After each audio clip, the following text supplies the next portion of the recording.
ښه توجه ورته وکړئ. پنځم څپرکی رابطه او تابع.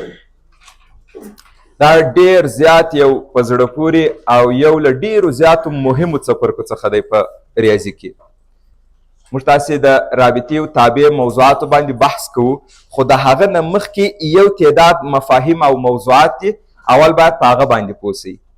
چې لومړی عنوان چې ما تاسې ته دلته راخیستی دی هغه دی مرتبې جوړې. توجه ورته وکړئ. مرتبه جوړه څه ته ویل کیږي او دا موږ تاسې په ریاضي کې څنګه ښکاره کوو؟ کله چې تاسې دوه دانې عنصرونه یو د بل تر څنګ سره واقع کوئ او په دې شکل کې ښکاره کوئ، مرتبه جوړه په حقیقت کې د دوو دانو عناصرو یعنی د دوو اعدادو یا د دوو تورو څنګ په څنګ واقع کولو یوه جوړه ده چې موږ تاسې په دې شکل باندې ښکاره کوو. دا قوس ورته ورکوئ.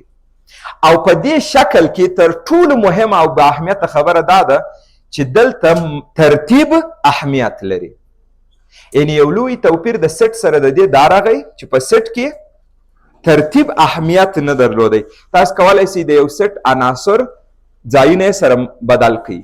متوجه شولئ؟ اما د مرتبې جوړې دوه عنصر دي څنګ په څنګ یې واقع کوو، یوه جوړه ځینې جوړوو. هغه وخت دې ته زه د مرتبې جوړې نوم ورکوم چې په دې شکل کې یې ولیکم او دا شکل یو ډېره مهمه موضوع ماته بیانوي. دا راته وایي چې ترتیب په دې کې څه شی دی؟ اهمیت لري. ترتیب اهمیت لري په څه معنا؟ ډېر واضح مې درته لیکلی دی. یعنی ای بي برابر نه دی له بي ای سره. که نه نو وګورئ لیکنه یو رقم دواړه ای بي دي، نو ولې برابر نه دی؟ ځکه تا ځایونه بدل کړي. دا تر ټولو با اهمیته مسله وه دلته.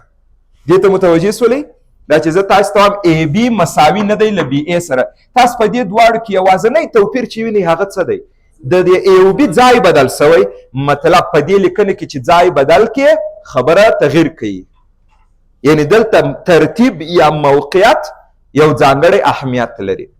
که زما څخه یو څوک پوښتنه وکړي چې ښه دغه ای بي خو اوس ما وپېژندی، که چیرې داسې ولیکم دې ته زه وایم سټ کې دا رقم ولیکم چې په دې کې زه کولی سم دا څنګه ولیکم بي دلته راولم ای دلته او موږ تاسو په سیټو کې په دې باندې بلد یو چې دا یو له بل سره برابر هم دي. صحیح ده؟ خو که چیرې مې دا ای بي په دې شکل باندې ولیکئ بیا دې ته مرتبه جوړه وایي. مرتبه جوړه ګورئ په نامه کې څومره واضح خبر راغلی، یعنی دې دوه عنصره جوړه لفظ راغلی. مرتبه یعنی په دې کې ترتیب اهمیت لري. فهم وسو؟ اوس که زما څخه څوک پوښتنه وکړي چې ښه مرتبې جوړې لیکنه خو ما زده کړه، اوس مرتبه جوړه څه بیانوي؟ مرتبه جوړه موږ ته څه وایي؟ فهم دی؟ دا مرتبه جوړه د څه شي څخه عبارت وي.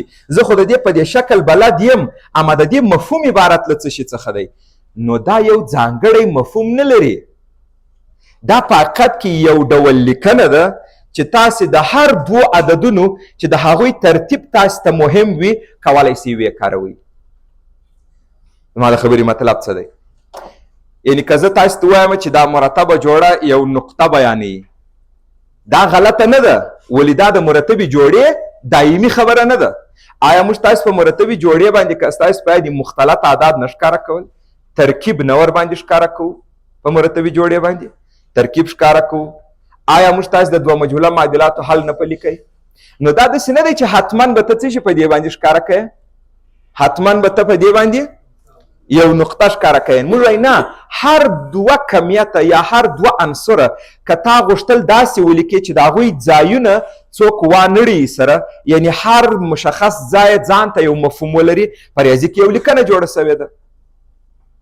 مثال زه یو دومه درجه معادله حلوم، یو مجهوله دومه درجه معادله، د هغه څخه فرض وکړئ داسې یو معادله ده x مربع منفي 6x او مثال په ډول باندې څه رقم یې درته ولیکم، یو معادله چې حل ولري داسې درته جوړ کړم منفي 5x مثبت 6 مساوي په 0. د دې حلونه اوس اسانه ویلی شي. یو حل یې څو دی؟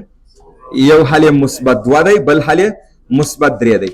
اوس که زه یو چاته ووایم چې د دې معادلې حلونه 2 او 3 دي، تاسو ماته په دې دوه خبرو کې ووایاست. که زه وایم چې د دې معادلې حلونه یو 2 دی بل 3 دی، دا جمله سمه ده.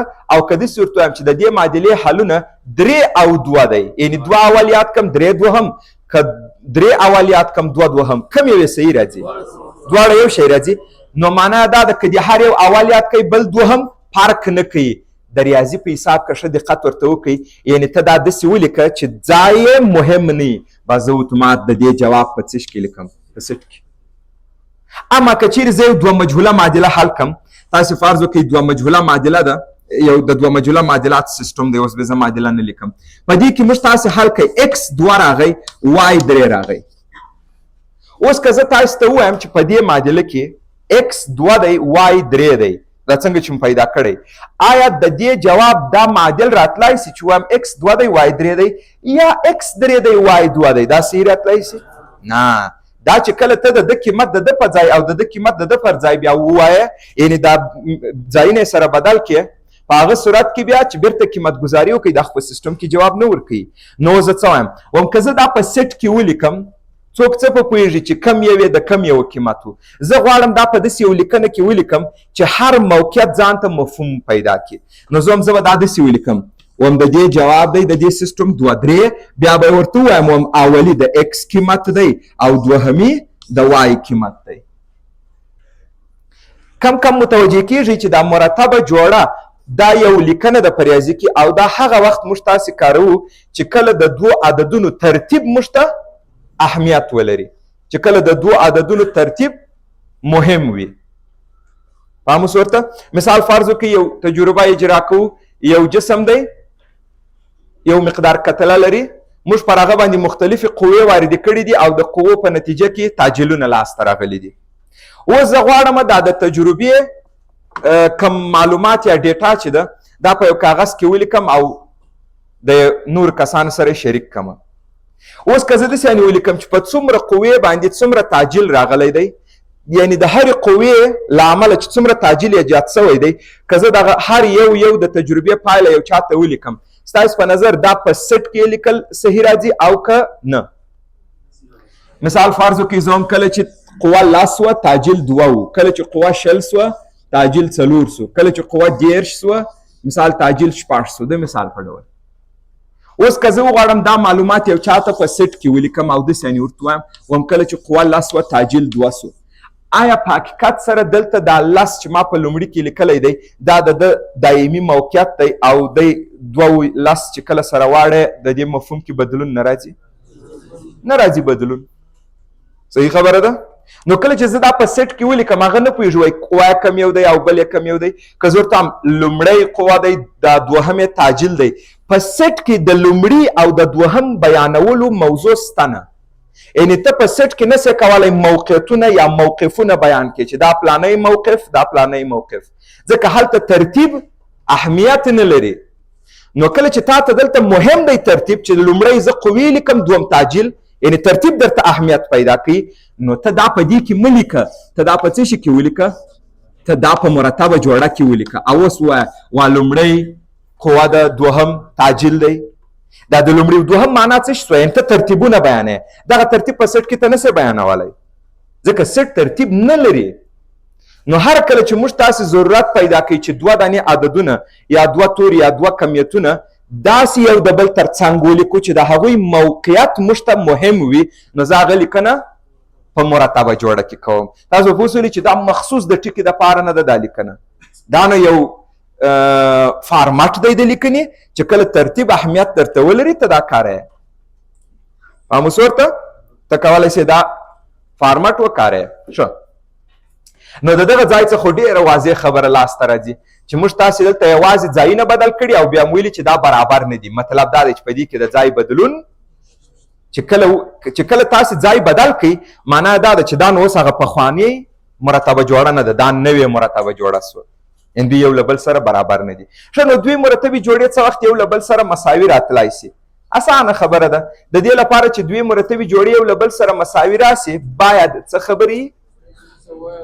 باید دا لومړی د لومړي سره مساوي وي، دوهم یې د دوهم سره. تاسو ګورئ ما 2 مرتبې جوړې ورکړي دي مساوي.